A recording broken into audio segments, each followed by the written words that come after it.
খাগড়াছড়িতে চোর সন্দেহে এক যুবককে পিটিয়ে হত্যার জেরে সহিংসতার পর তিন পার্বত্য জেলা খাগড়াছড়ি, রাঙামাটি ও বান্দরবানের পরিস্থিতি স্বাভাবিক হয়ে আসছে। শনিবার থেকে নতুন করে কোনো সহিংসতার ঘটনা ঘটেনি। সম্প্রীতি ধরে রাখতে বিভিন্ন এলাকায় পাহাড়ি বাঙালির বৈঠক হয়েছে। অবস্থার উন্নতি হওয়ায় রাঙামাটি শহরে জারি করা ১৪৪ ধারা তুলে নিয়েছে জেলা প্রশাসন।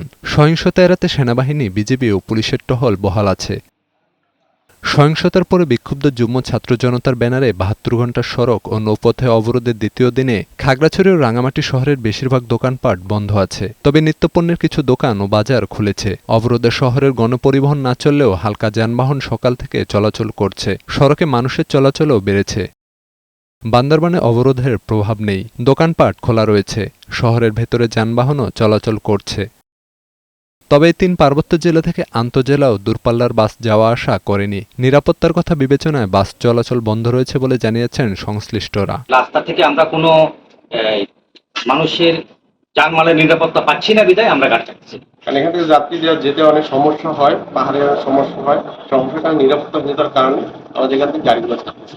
যানবাহন না চলায় প্রায় ১৫০০ পর্যটক আটকা পড়েছে। ফেরার জন্য অনেকেই প্রশাসনের সহযোগিতা চেয়েছেন।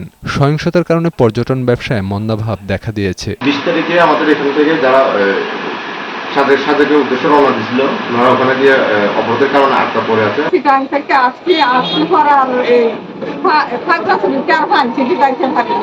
বৃহস্পতি ও শুক্রবারের সহিংসতায় খাগড়াছড়ি ও রাঙামাটিতে ৪ জন নিহত হয়। ডেস্ক রিপোর্ট, বৈশাখী সংবাদ।